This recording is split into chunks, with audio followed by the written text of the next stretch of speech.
Hey everyone, this is my reaction to the 6th episode of the 4th season of Boku no Hero Academia. So let's just jump on into it. 3, 2, 1, play.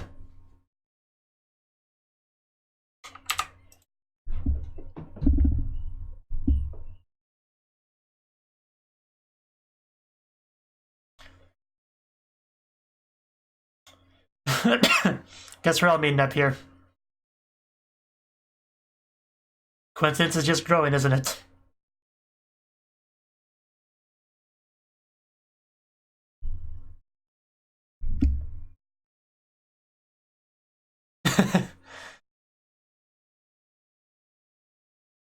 We're all just going to the same place. The most crazy coincidence ever.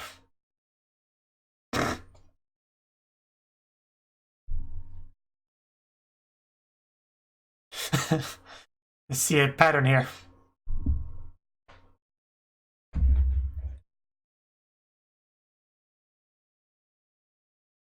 Yeah, there's a lot of heroes here. Man, yeah, like everyone's here.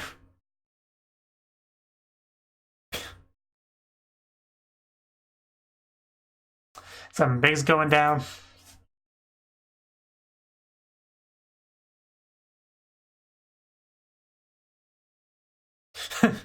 About to just take over a world here. After opening, of course.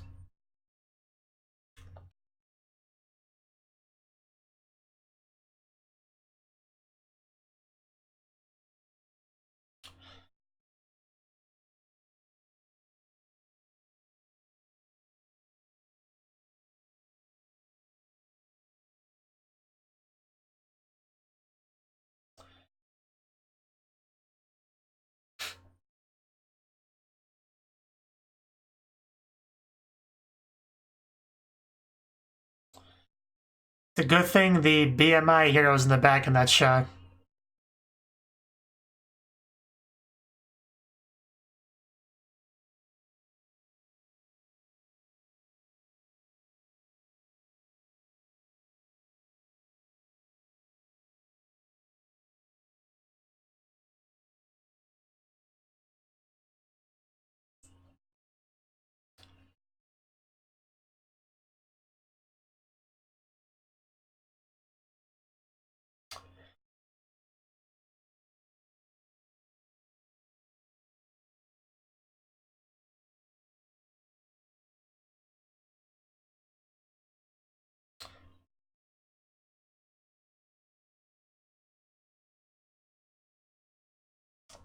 All right.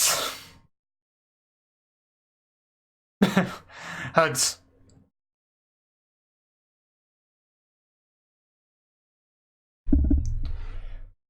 Asking the important questions.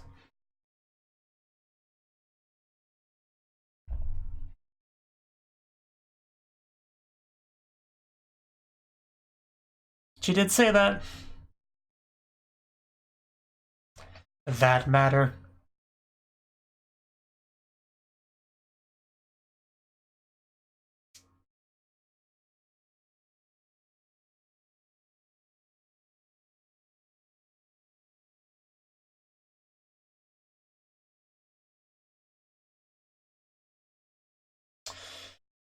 All right.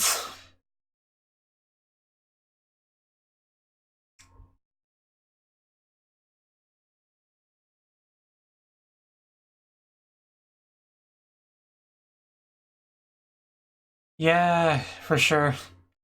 An unpleasant talk. Iyana hanashi.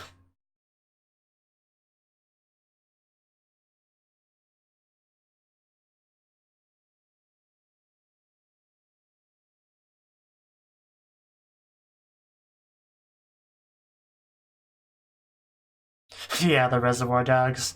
Can't forget that name.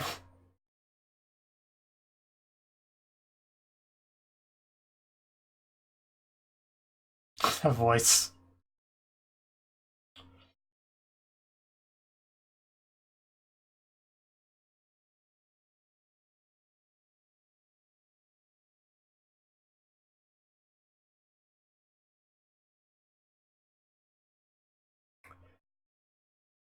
Bit of a concern for us. Yeah, that's a big problem. Twice.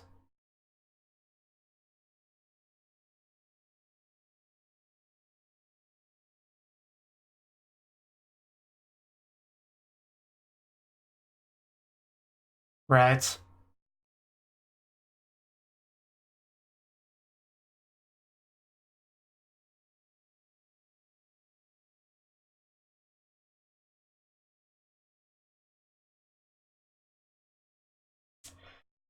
He always gets involved in these sort of situations.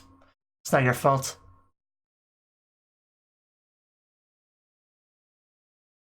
He really does.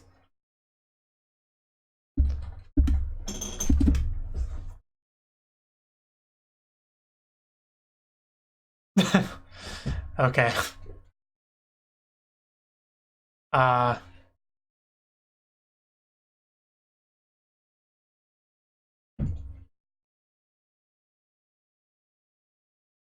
Pretty convenient.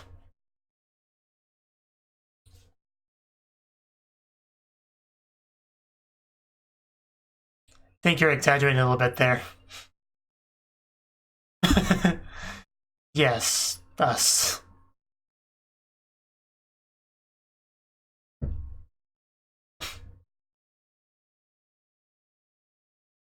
Yeah, that's your opinion.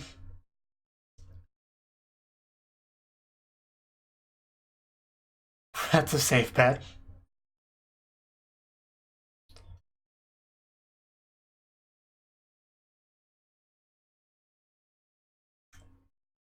Back in the day.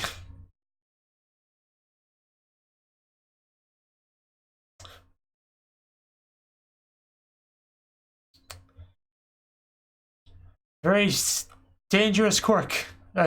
Thing. Well, that's good.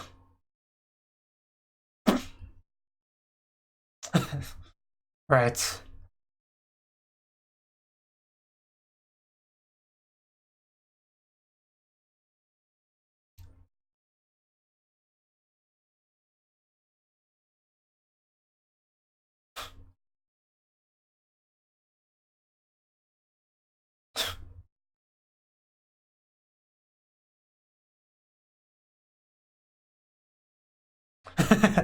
Causes them to go limp.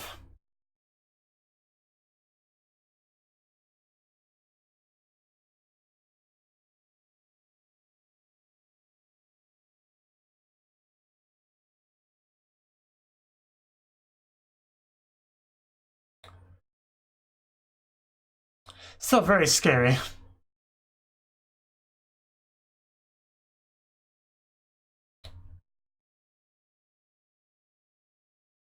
Yeah, good job, Kirishima.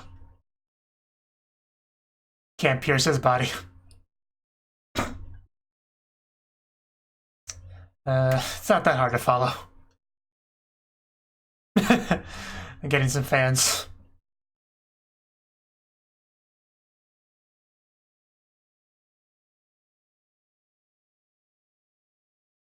That... Yeah, that's a little bit weird.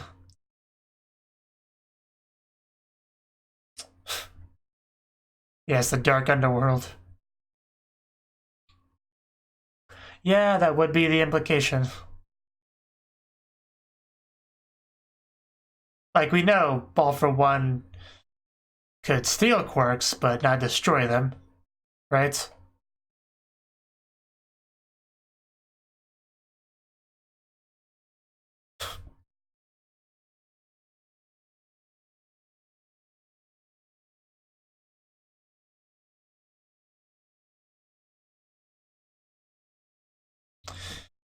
We don't need proof.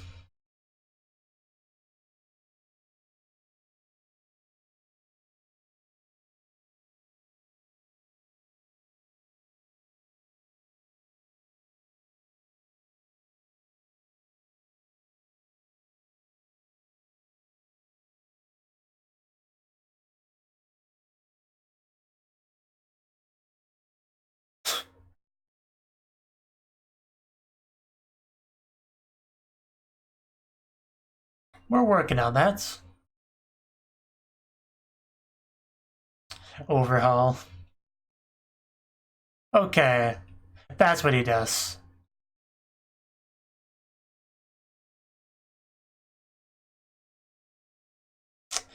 Okay, that's kind of scary.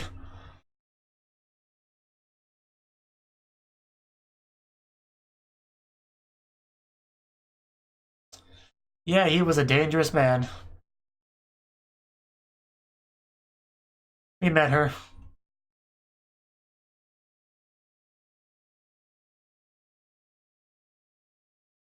Which can be a good sign.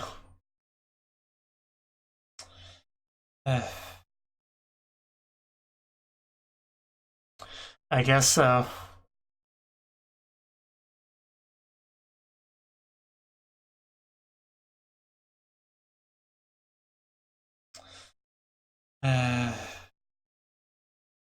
Oh my god, that would be horrifying.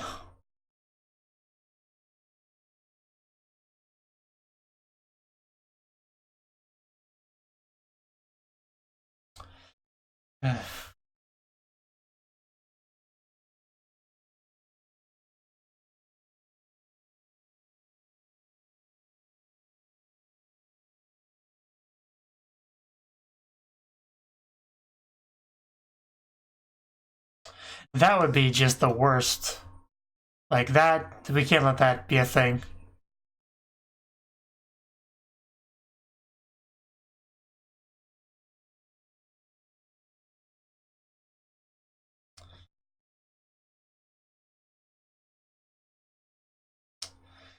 Now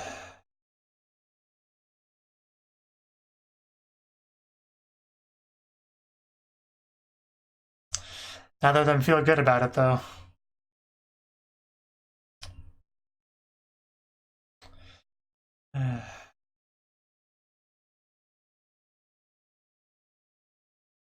It shows.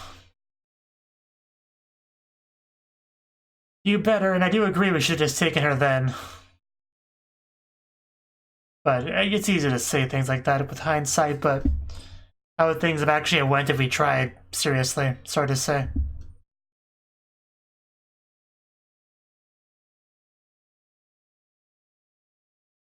But I'm sure we'll still be able to rescue her.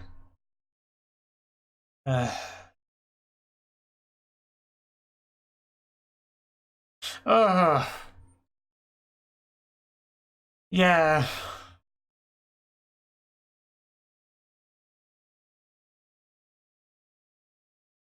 You better.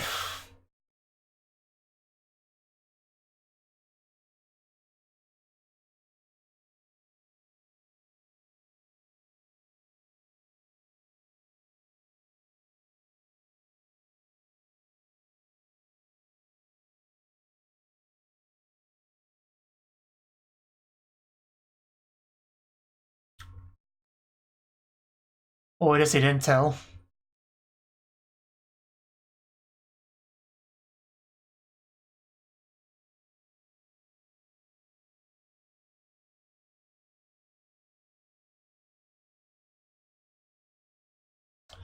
Did lots.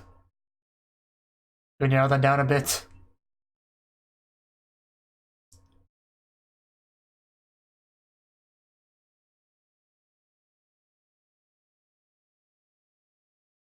Yeah, we need a lot of help with this. This is important.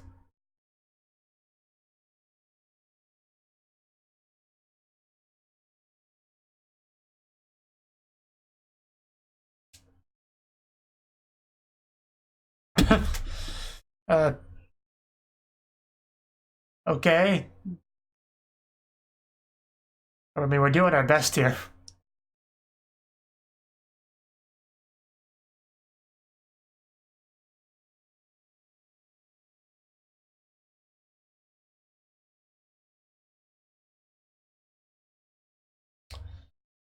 Yeah, let's handle this carefully.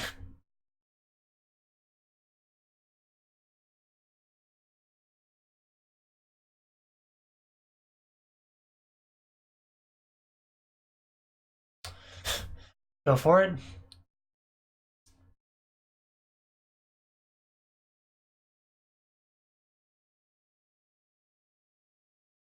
Good question.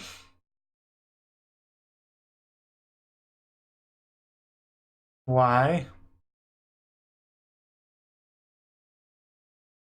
Oh, cooldown period.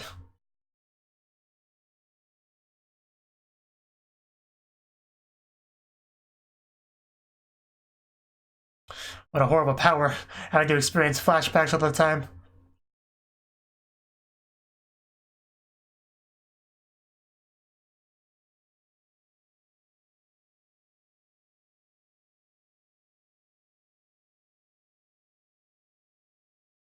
Yeah, that should be helpful, though.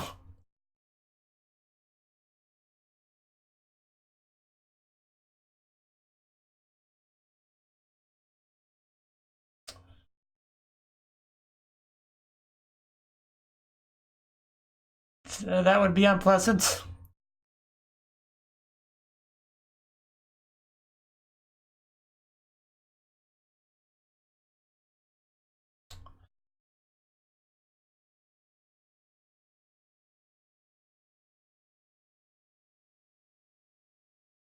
I guess I can get that.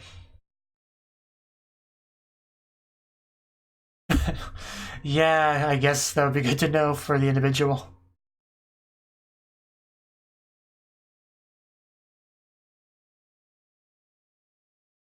You've had a lot to say this entire meeting, haven't you?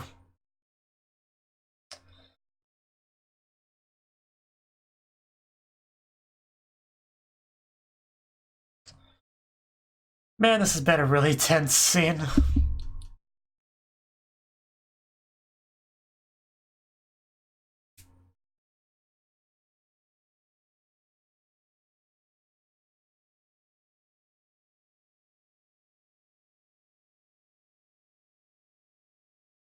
That's the plan. You have your orders, just carry them out. And don't let her escape next time.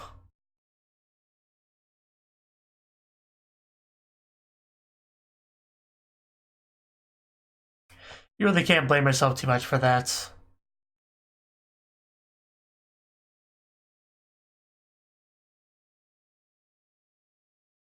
Yeah, that's what's really weird to see.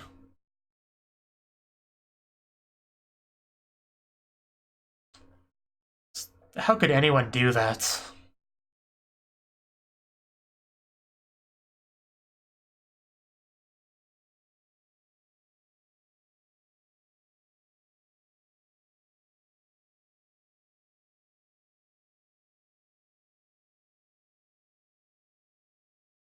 We can never just get our school stuff done, can we?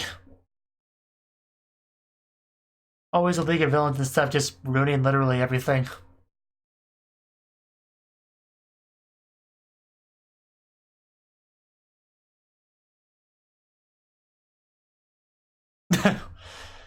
Well, I'm sure he will eventually.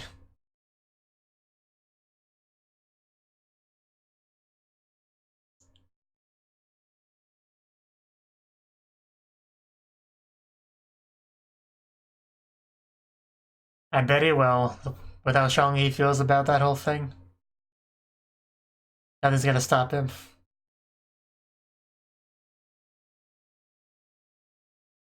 Oof. A problem child.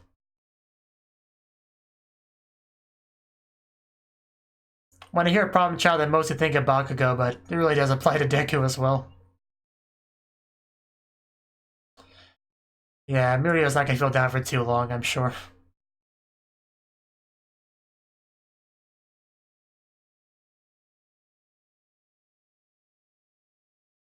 The hand that you failed to grab onto, that part of the opening definitely makes more sense.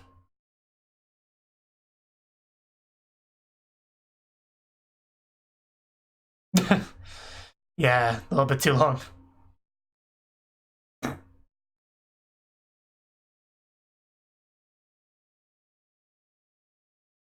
Yeah, so I've heard.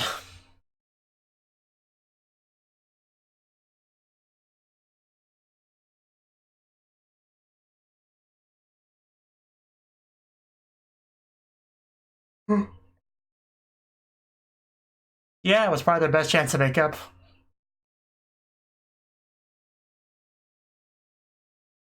Yeah, what do you think of Izuku?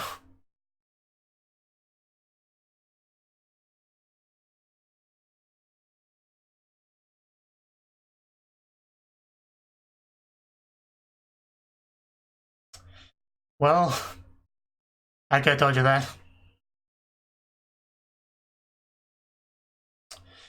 Well, this episode was mostly just a meeting, but damn, the tense atmosphere really just... And yeah, like I said, we see the shots of the mother and the ED. I'm not looking forward to hearing exactly what happens to her. Or what happened to her, like... Okay, so I see the mother's dead at this point. And it is just an assumption. I don't really have much reason to think so one way or the other, but... I don't think the mother would allow this treatment of the girl. And I think the ED implies that she's dead. Like, yeah, right there. Although it's a very vague shot, but I'm pretty sure that's what it implies.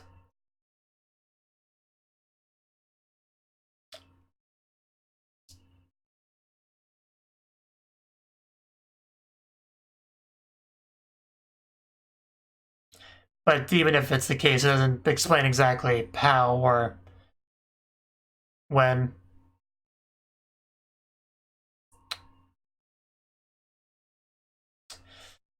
I feel very bad for that girl, and I imagine that's just going to increase as we learn more about her circumstances. And there she is, so... Not even a very pleasant room.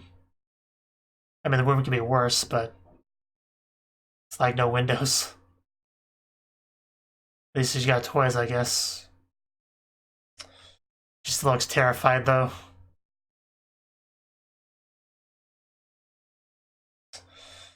Well, smacking her's not gonna help anything.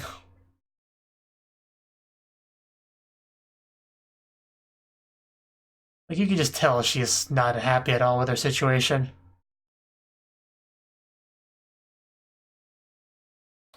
Because the previous caretaker was killed.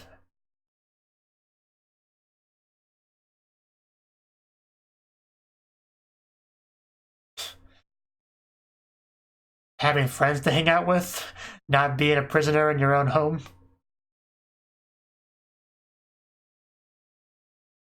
Yeah.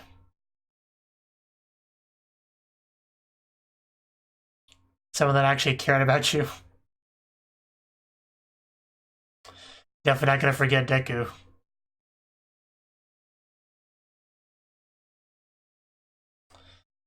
Well,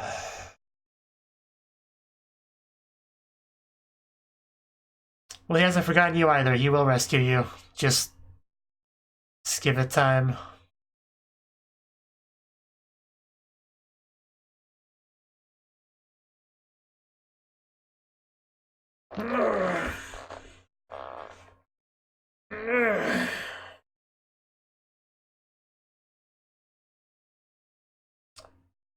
Is Go the name of the next episode, really? I guess that sort of makes sense if we're starting our plan next episode. Okay, well, that was the 96th episode of the 4th season of My Hero Academia. And this episode, like I said, mostly the meet-in, because this is a big thing. This whole overall thing is big. And what really makes it big is honestly the fact that the product that they make. The fact that what it does now is bad, just this temporarily disabling quirks. But if what they said is correct, and this is just like a prototype to a finished product that will eventually permanently destroy quirks, that is some terrifying stuff. That is a big deal. Like, one good shot on the best hero, and suddenly your best hero is no longer a hero. Like imagine All Might in his prime if he just got hit by that in the neck, when he was not paying attention, and suddenly he not a hero anymore. Like, that's a big deal. That is something that you would, want to recruit it as many people as you can, and make a big deal out of this. This is a big deal. So, And overall, we had an explanation about how his quirk works in this episode, which I think is the first time we've gotten that. Basically, breaking down things to reconstruct them. Alchemy-ish, I guess. But yeah, that's pretty scary quirk. And didn't actually... It was just like a theory, but they mentioned pretty much using his daughter, her flesh, in order to make these bullets, and that's just beyond not okay if that's what he's doing, and it would explain the bandages and injuries and all that. I can't even. I don't know. I don't know how anyone could possibly do that. See anything else to mention with the episode? Deku and Mirio, they feel very bad about not rescuing her then and there. I don't remember exactly how that scene went. I know she bumped into Deku, and they ended up letting her go in the end after Overhaul showed up. I can't remember the exact reason why they didn't intervene there, but I think it was mostly Mirio's decision not to. I kind of want to go back and watch that scene again, because it was pretty significant. It's really what that one bit in the opening represents, when he tries to grab her hand and fails, because he had a chance there to rescue her, and he didn't take it. Like, no matter how you try to spin it, that is the fact, that's the reality. They both feel very bad about that, and are very determined to make up for that and rescue her. And I believe they can. It'd be pretty tragic if they couldn't, but it won't be easy. There's a pretty scary organization here that's been kind of building up its powers, making connections with the League of Villains, and has this product of theirs that can just disable quirks. Like, this isn't going to be easy for sure, but we are gathering a lot of heroes together, people familiar with various areas to check it out, so it should be doable. And Night Eye, his quirk, they talked about it in this episode, and he gave some more details about how that works and how it's cooldown and stuff like that. And Aizawa suggested using it to kind of help with this, but he was pretty against it, really. I think the experience with All Might really kind of sort of traumatized him as far as the power goes. Like, if you use it on someone and you see their death, that's not a good thing. Like, because you see it from their perspective and all that. That's like everything that leads up to it. So it probably almost feel like you're the one dying. Honestly, depends on exactly how the quirk works, or like how it feels to experience it. And he did that with All Might, somebody that he admired heavily. So I could definitely imagine that having a very strong effect on your perception of your own quirk and not wanting to use it in certain situations. Like, if you do feel confident, you'll see some deaths. And he didn't want to do it, So some people push for it, though, but at the end of the day, it's his choice, and he chose not to. He'll use it later, after they put themselves into a better position. And I guess that's fine. There would be some value in using it here, but he decided not to. I guess you gotta respect that. And that's probably all I wanted to say about the media and stuff. There's a lot of condescension towards the students, most coming from one guy.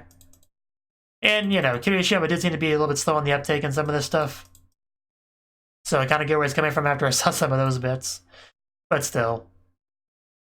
Everyone starts off as being a beginner. It's. And near the very end, we saw an Aries scene where she's in this room. Like, it does... Interesting room, because we see the room. It's nighttime, or at the very least dark in the room, which kind of makes it feel a bit unpleasant. But we see things like clouds and rainbows and stuff, and flowers on the walls. So it's as if the room was made, for a child. However, all that is literally colored by the darkness. So it's a very interesting contrast we have there. And I'm pretty sure the room doesn't have windows. Like, we don't see any, and the room is very dark. And it would only really be that dark if it was nighttime, or if there were no windows. But when you open the door, there was light, so I don't know why there's not light in there. Even if there is no windows, you'd think there would at least be, like, a lamp or something.